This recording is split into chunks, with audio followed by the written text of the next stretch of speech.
സൈനിക നടപടി ചരിത്ര വിജയം. Iran വെടിനിർത്തലിനായി യാചിച്ചെന്ന് America.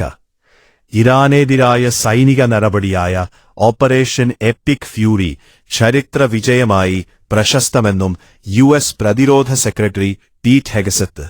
ശക്തമായ സൈനിക സമ്മർദ്ദത്തെ തുടർന്നാണ് ഇറാൻ വെടിനിർത്തൽ കരാറിന് തയ്യാറായതെന്നും അവർ വെടിനിർത്തലിനായി യാചിക്കുകയായിരുന്നെന്നും അദ്ദേഹം പറഞ്ഞു.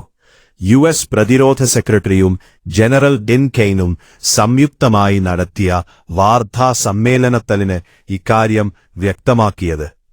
കഴിഞ്ഞ 47 വർഷമായി അമേരിക്കയ്ക്ക് ഭീഷണിയായിരുന്ന ഇറാന്റെ സൈനിക ശേഷിയെ തകർത്തെന്നും ലോക സമാധാനത്തിന്റെ വലിയ ദിനമാണിത് എന്നും അദ്ദേഹം കൂട്ടിച്ചേർത്തു.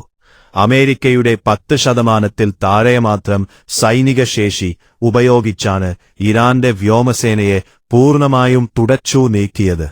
അമേരിക്കയുടെ നിർദ്ദേശങ്ങൾ ഇറാൻ അംഗീകരിച്ചില്ലായിരുന്നെങ്കിൽ അവരുടെ ഊർജ്ജ കേന്ദ്രങ്ങൾ തകർക്കുമായിരുന്നുവെന്നും ആ നഷ്ടം നികത്താൻ ദശാബ്ദങ്ങൾ വേണ്ടിവരുമായിരുന്നെന്നും ഇദ്ദേഹം പറഞ്ഞു.